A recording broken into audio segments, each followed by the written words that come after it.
Pada episode kali ini, kita akan membahas mengenai tips menyiapkan dana cadangan dan investasi di saat pandemik.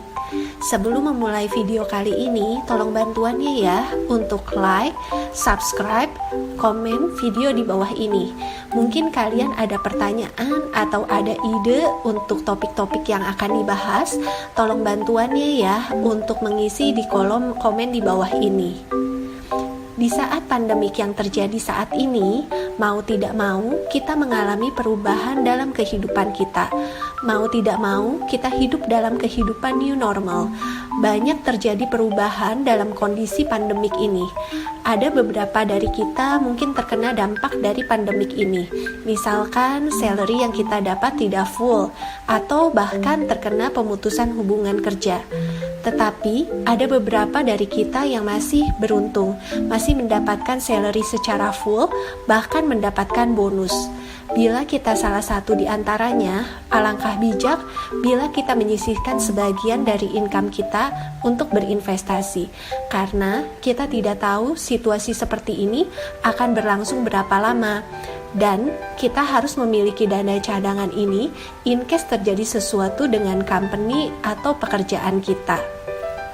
Nah, biasanya pertanyaan yang muncul adalah berapa besar dana cadangan yang harus kita alokasikan? Biasanya dana cadangan besarnya sebesar 4 bulan gaji kita.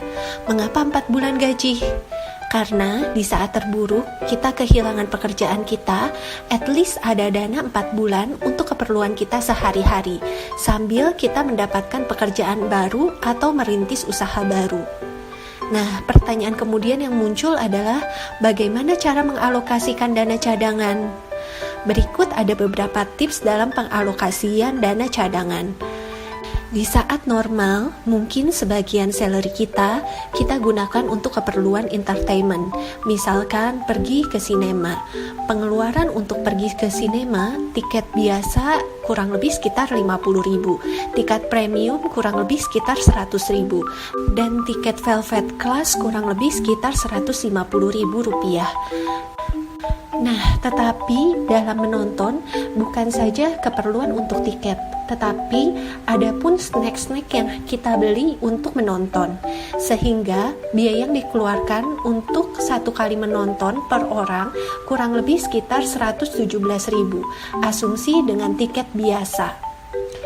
Asumsi dalam 1 bulan kita menonton 2 kali, maka total pengeluaran 1 bulan untuk keperluan sinema adalah 234.000 per orang. Dan bila kita 1 tahunkan menjadi 2.880.000 rupiah per orang. Karena pada saat pandemik saat ini, mungkin pengeluaran untuk menonton dapat kita sisihkan untuk dana cadangan dan investasi kita. Yang kedua, mungkin yang bisa kita alokasikan adalah budget untuk nongkrong di kedai kafe. Asumsi 1 kopi kenangan seharga 18.000 rupiah. Untuk 1 cappuccino Starbucks kurang lebih sekitar 44.000. Dan untuk boba kurang lebih sekitar 40.000 rupiah. Asumsi dalam 1 minggu kita mengkonsumsi 2 kopi kenangan, 2 kopi Starbucks, dan 2 kopi boba. Berarti bila kita kalkulasi dalam 1 bulan, total pengeluaran untuk kafe dan boba saja sebesar 816.000 rupiah. Dan bila kita setahunkan, maka pengeluaran untuk kafe dan boba sebesar 9.792.000. Kadang kita tidak merasa bahwa pengeluaran yang kita keluarkan untuk kafe dan boba ternyata besar bila disetahunkan.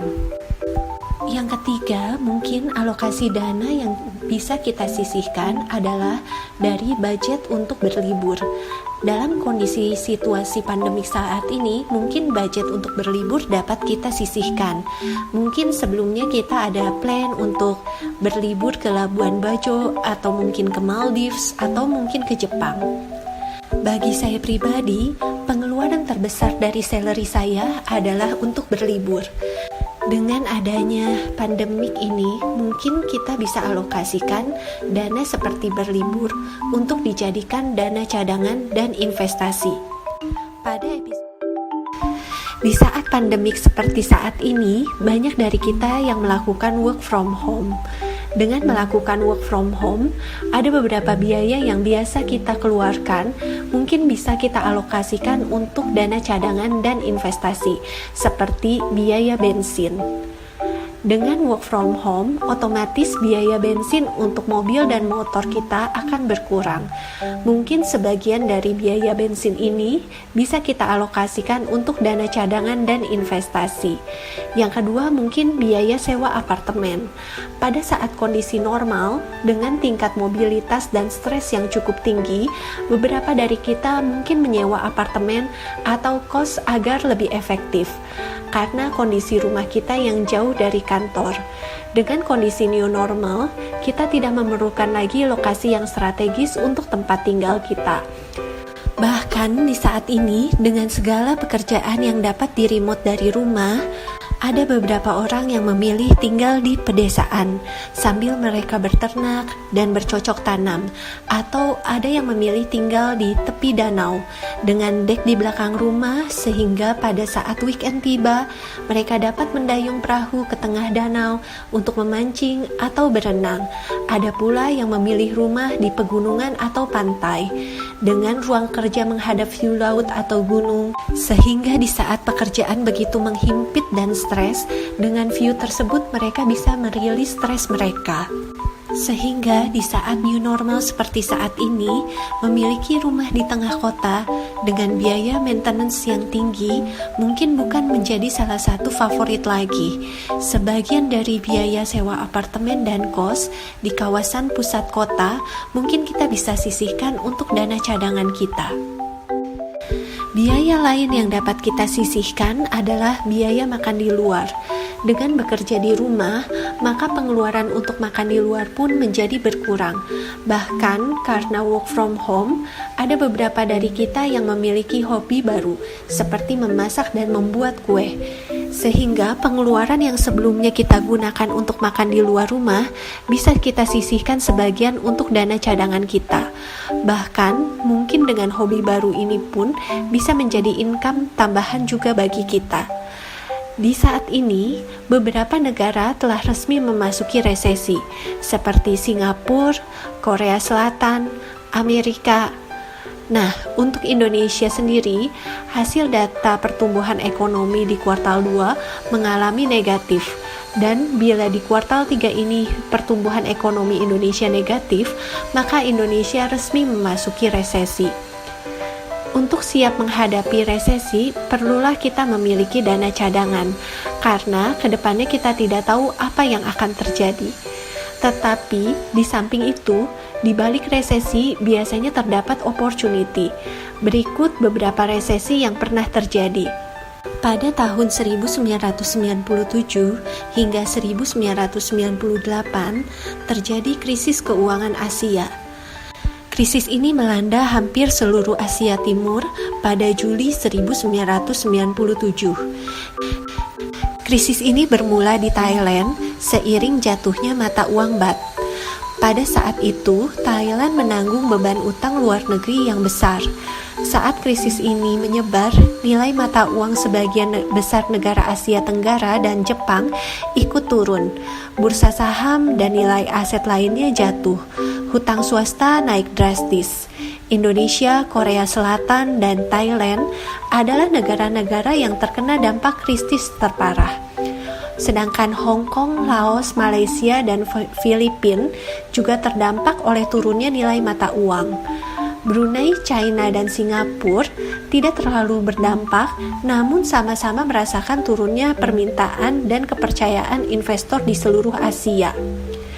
Rasio utang negara terhadap PDB naik dari 100% menjadi 167% di 4 negara besar ASEAN pada tahun 1993 hingga 1996, lalu melonjak hingga 180% pada masa-masa terparah dalam krisis ini. Di Korea Selatan, rasionya naik dari 13% menjadi 21%, lalu memuncak di angka 40%. Negara industri baru lainnya masih lebih baik. Kenaikan rasio pembayaran utang ekspor hanya dialami oleh Thailand dan Korea Selatan. Sebelum tahun 1999, Asia mendapat aliran dana dari negara maju ke negara berkembang karena nilai tukar yang tinggi, harga saham yang rendah, sehingga harga aset di Asia Tenggara mengalami lonjakan, sehingga Thailand, Malaysia, Singapura, Indonesia, dan Korea Selatan mengalami tingkat pertumbuhan ekonomi tertinggi. Prestasi ini diakui oleh IMF dan Bank Dunia, sehingga Asia tersebut dijuluki sebagai keajaiban ekonomi Asia. Pada tahun 2008 terjadi subprime mortgage. Krisis ini berawal sejak Juli 2007 ketika kepercayaan dalam security mortgage hilang dari investor Amerika Serikat yang menyebabkan krisis likuiditas. Krisis ini meningkat semakin tinggi di September 2008. Krisis ini disebabkan oleh kegagalan merger atau efek dari sejumlah besar perusahaan berbasis keuangan di Amerika Serikat dan berimbas menyebarnya pada kebangkrutan bagi perusahaan pemerintahan di Eropa. Hal ini berdampak pada penurunan harga saham di dunia. Di balik setiap krisis pasti terdapat opportunity. Pada saat krisis, banyak orang yang mengalami kesusahan, tetapi ada juga beberapa orang yang mendapatkan opportunity pada saat krisis. Pada saat krisis Asia, orang-orang yang berbisnis di bidang ekspor dan memiliki tabungan US dollar sangatlah diuntungkan. Dan pada kondisi seperti ini, orang-orang yang memegang US dollar banyak yang akan menjadi kaya mendadak.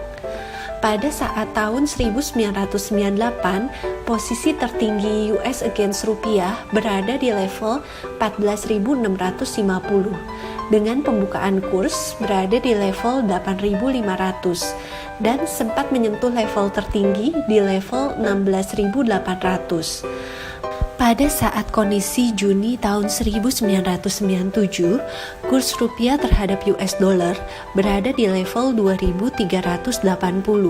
Sedangkan pada Juli 1998, kurs rupiah terhadap US dollar berada di level 14.150. Terjadi kenaikan kurang lebih sekitar 83,2%. Berikut terlampir pergerakan kurs mata uang US dollar terhadap mata uang Asia yang lainnya dalam periode Juni 1997 hingga Juli 1998. Thailand Baht mengalami penurunan kurang lebih sekitar 40,2%. Untuk rupiah mengalami penurunan kurang lebih sekitar 83,2%. Filipina Peso mengalami penurunan sebesar 37,4%. Ringgit Malaysia mengalami penurunan kurang lebih sekitar 45%. Sedangkan Korean Won mengalami penurunan kurang lebih sekitar 34,1%. Dan Japanese Yen mengalami penurunan kurang lebih sekitar 73,4%. Selain mata uang, harga properti dan aset kelas yang lain pun seperti pasar saham terkoreksi. Karena pada saat itu Indonesia mengalami kerusuhan. Banyak orang yang lari ke luar negeri dan menjual properti mereka dengan harga miring. Pada tahun 2008 pun, pada saat subprime mortgage, semua aset kelas mengalami penurunan, khususnya di market equity. Saat itu di tanggal 28 Februari 2008, GCI merupakan indeks tertinggi di posisi 2756 dan pada tanggal 28 Oktober 2008 turun ke posisi terendah di level 1111. Bila kita membeli saham, asumsi pada level tertinggi di level 2756, maka pada saat market koreksi ke level 1111, maka penurunan yang terjadi adalah sebesar 59%. Tetapi bila kita membeli pada saat 1111, ketika market kembali ke level 2756, maka return yang kita dapatkan adalah 148%. Dan market kembali ke level 2756 pada tanggal 17 Maret 2010, sehingga dalam kurun waktu 1 tahun 5 bulan terdapat return kurang lebih sekitar 148%. Dan bila kita tarik hingga penutupan tahun 2008, pada 31 Desember 2008, GCI ditutup di level 1355, sehingga total return dari 28 Oktober 2008 hingga 31 Desember 2008 adalah sekitar 21% dalam kurun waktu kurang lebih 2 bulan. Kedua contoh krisis di atas merupakan krisis besar yang terjadi di dunia. Di samping terdapat krisis-krisis lain yang pernah terjadi di dunia, sehingga banyak orang yang menyebutnya sebagai krisis 10 tahunan. Sedangkan krisis yang terjadi saat ini adalah krisis yang melebihi 10 tahun. Dari tahun 2008 hingga 2020, berarti kurun waktu kurang lebih 12 tahun, ini merupakan era bullish market yang paling panjang. Setiap resesi terdapat opportunity. Ini berarti bila kita melewati resesi kali ini, maka bila kita ingin mendapatkan harga murah, kita perlu menunggu paling tidak 10 tahun yang akan datang. Resesi seperti dua mata uang. Di samping ada ancaman, tetapi ada juga opportunity yang bisa kita raih. Untuk menghadapi ancaman, mungkin kita harus memiliki dana cadangan untuk kemungkinan terburuk. Di samping itu, karena kondisi saat ini new normal, ada beberapa pengeluaran yang dapat kita sisihkan untuk melakukan investasi. Karena investasi di saat resesi sangatlah powerful hasilnya. Dan untuk memulai investasi di market finance tidak perlu dengan jumlah yang besar. Kita dapat memulai investasi di nominal yang kecil, selisih dari pengeluaran karena kita work from home, dan juga budget entertainment yang dapat kita sisihkan untuk investasi kita, dan dana cadangan kita. Bila kalian bingung dalam menentukan jenis investasi yang tepat, kalian dapat menonton 2 video di bawah ini sebagai referensi kalian. Semoga sedikit tips ini berguna bagi kalian untuk memulai berinvestasi dan menyiapkan dana cadangan. Sampai jumpa di next episode.